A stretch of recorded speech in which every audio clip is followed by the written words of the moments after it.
पांचवा अध्याय वीरभद्रकृत यज्ञ, दक्ष यज्ञ विध्वंस और दक्ष वध।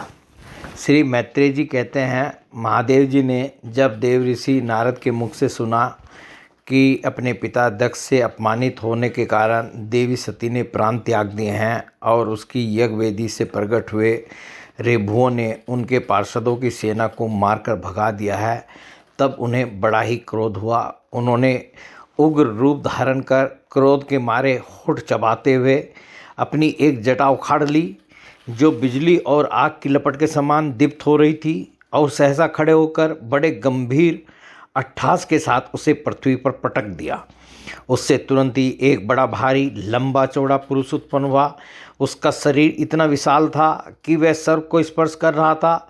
उसके 1000 भुजाएं थी, मेघ के समान श्याम वर्ण था, सूर्य के समान जलते हुए 3 नेत्र थे, विकराल दाढ़ें थी और अग्नि की ज्वालाओं के समान लाल लाल जटाएं थी। उसके गले में नरमुंडों की माला थी और हाथों में तरह तरह के अस्त्र थे। जब उसने हाथ जोड़कर पूछा, भगवान मैं क्या करूं, तो भगवान भूतनाथ ने कहा, वीरभद्र तू मेरा अंश है, वीर रुद्र तू मेरा अंश है, इसलिए मेरे पार्षदों का अधिनायक बनकर तू तुरंत ही जा और दक्ष तथा उसके यज्ञ को नष्ट कर दे। प्यारे विदुर जी, जब देवादिदेव भगवान शंकर ने क्रोध में भरकर ऐसी आज्ञा दी, तब वीरभद्र उनकी परिक्रमा करके चलने को तैयार हो गए।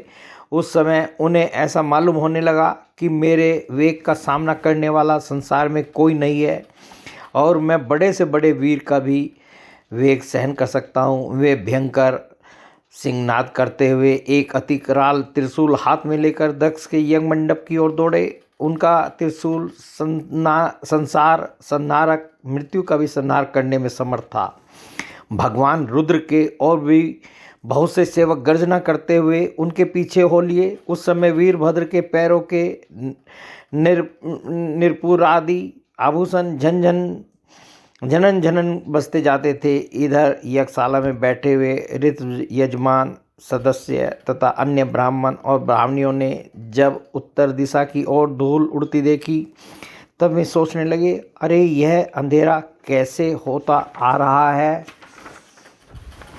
यह धूल कहाँ से छा गई। इस समय न तो आंधी चल रही है और न कहीं लुटेरे ही सुने जाते हैं, क्योंकि अपराधियों को कठोर दंड देने वाला राजा प्राचीन भाई अभी जीवित है। अभी गौओं के आने का समय भी नहीं हुआ है, फिर यह धूल कहाँ से आई।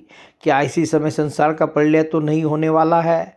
तब दक्ष पत्नी प्रसूति एवं अन्य स्त्रियों ने व्याकुल होकर कहा, प्रजापति दक्ष ने अपनी सारी कन्याओं के सामने बेचारी निरपराधा सती का तिरस्कार किया था। मालूम होता है यह उसी पाप का फल है, अथवा हो न हो यह संहार मूर्ति भगवान रुद्र के अनादर का ही परिणाम है। प्रलय काल उपस्थित होने पर जिस समय वे अपने जटाजुट को बिखेर कर तथा शस्त्रों से सुसज्जित अपनी भुजाओं को ध्वजाओं के समान फैलाकर तांडव नृत्य करते हैं, उस समय उनके त्रिशूल के फलों से दिग्गज बिंध जाते हैं तथा उनके मेघ गर्जन के समान भयंकर अट्टहास से दिशाएं विदीर्ण हो जाती हैं।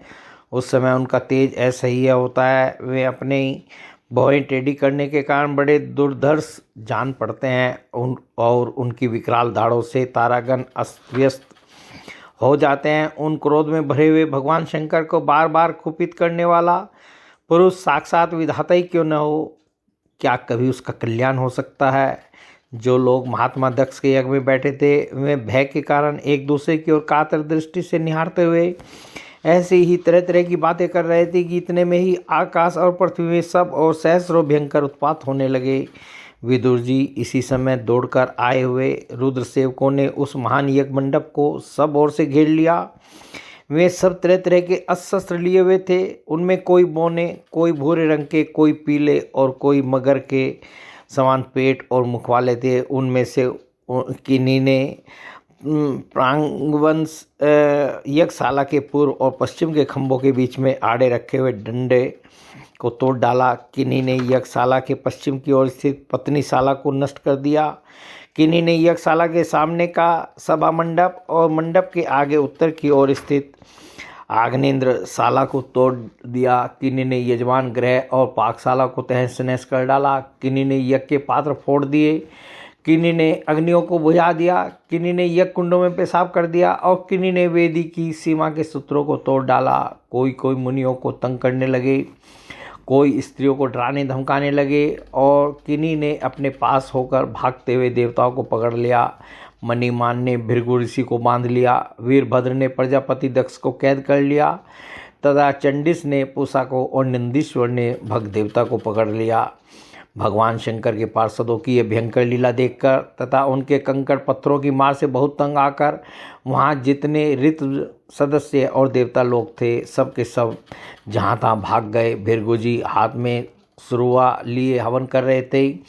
वीरभद्र ने इनकी दाढ़ी मूछ नोच ली, क्योंकि इन्होंने प्रजापतियों की सभा में मूछे ऐंठते हुए महादेव जी का उपहास किया था। उन्होंने क्रोध में भरकर भग देवता को पृथ्वी पर पटक दिया और उनकी आंखें निकाल ली, क्योंकि जब दक्ष देव सभा में श्री महादेव जी को बुरा भला कहते हुए शाप दे रहे थे उस समय इन्होंने दक्ष को सैन देकर उकसाया था। इसके पश्चात जैसे अनिरुद्ध के विवाह के समय बलराम जी ने कलिंग राज के दांत उखाड़े थे, उसी प्रकार उन्होंने पूषा के दांत तोड़ दिए, क्योंकि जब दक्ष ने महादेव जी को गालियाँ दी थी उस समय ये दांत दिखाकर हंसे थे।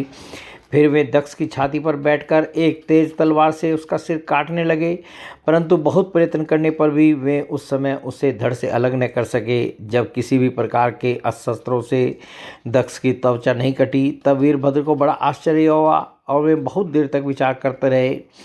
तब उन्होंने यज्ञ मंडप में यज्ञ पशुओं को जिस प्रकार मारा जाता है उसे देखकर उसी प्रकार दक्ष रूप उस यजमान पशु का सिर धड़ से अलग कर दिया।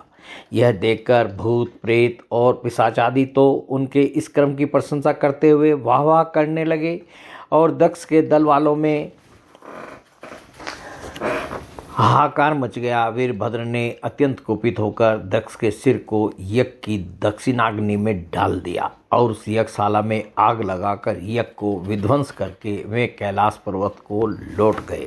बोले भगवान श्री कृष्ण की जय, भगवान शंकर की जय।